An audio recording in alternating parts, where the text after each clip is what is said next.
Hi everyone, this is Lauren. This is my week 3 multimedia presentation for MPA 510. Today I am going over the Luther Gulick notes on the theory of organization.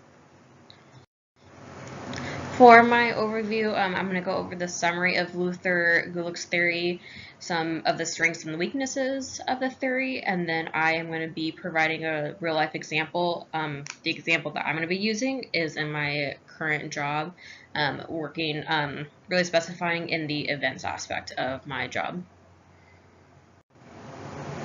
This is a summary of Luther Gulick's notes on the theory of organization. The first point that he discusses is the division of work. That's why I kind of put the picture on the right of the slide, the divide and conquer. If you divide the work amongst, everybody that you work with, no one gets burnt out on what they're doing. And then you also produce better quality of work. And then also in my job, you get to provide better customer service.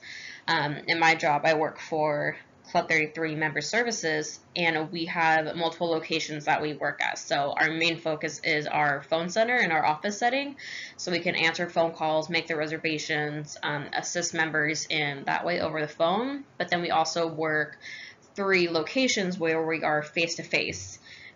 So we work in the actual restaurant itself, and then we have a concierge desk to where we can greet members and their family that are coming to the resort for the day. And then we also work in our private lounge that's inside of the California Adventure Park. So with this division of work, everybody, gets to use their special skills. Everyone gets to use their customer service skills in their own way and kind of better their skills by working in these different environments, and then they also don't get burnt out as easily.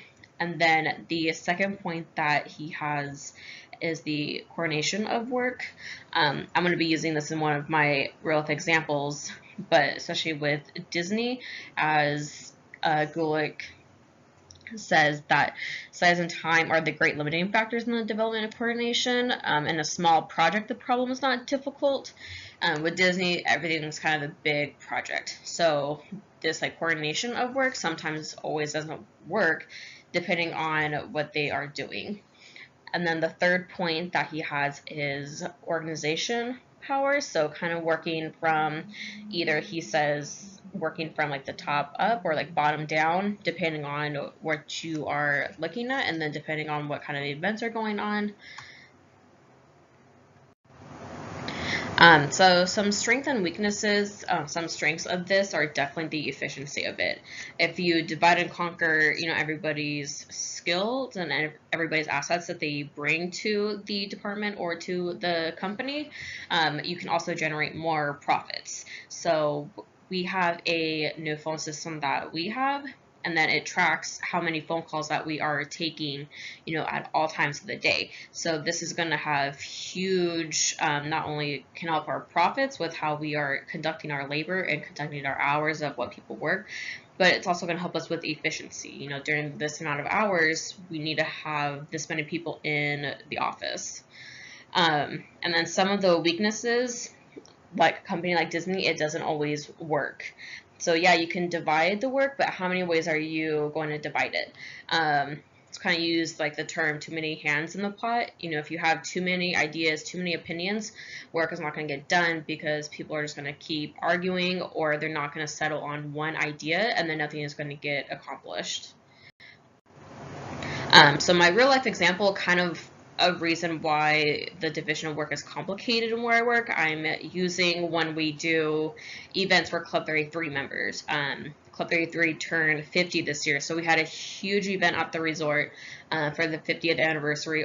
About 500 people attended the event, including members and their guests, and then presidents of the Disney Resort, vice presidents, and other dignitaries of Disneyland. So this is kind of a little chain of, when we want to do an event on how it works, we have to go through. So at the bottom, kind of working from the bottom up, is, me, the Club 33 cast member. And then when I'm doing the events, when I'm talking with the members, if they have a question or if they want to book something, I have to go to the event coordinator.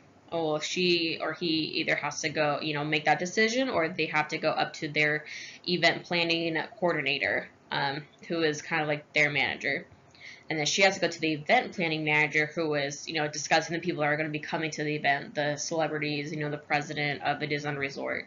And then they speak with the program development manager, and then they go up to the director of the Disneyland event operations, and then it goes up to the SVP of experience development and integration, and then at the very top is the president of the Disneyland Resort. It honestly can go much further than that. We have many people in charge of, that can make final decisions on events. So when it comes to Gulick's notes on theory of organization and his first point, the division of work, sometimes this gets really complicated with when you're having an event of 500 people and you have to have this many people dealing with it. Sometimes it doesn't work out so well. And then here are the reference that I used for Gulick's chapter and then his theory. I hope everybody liked it and have a good weekend.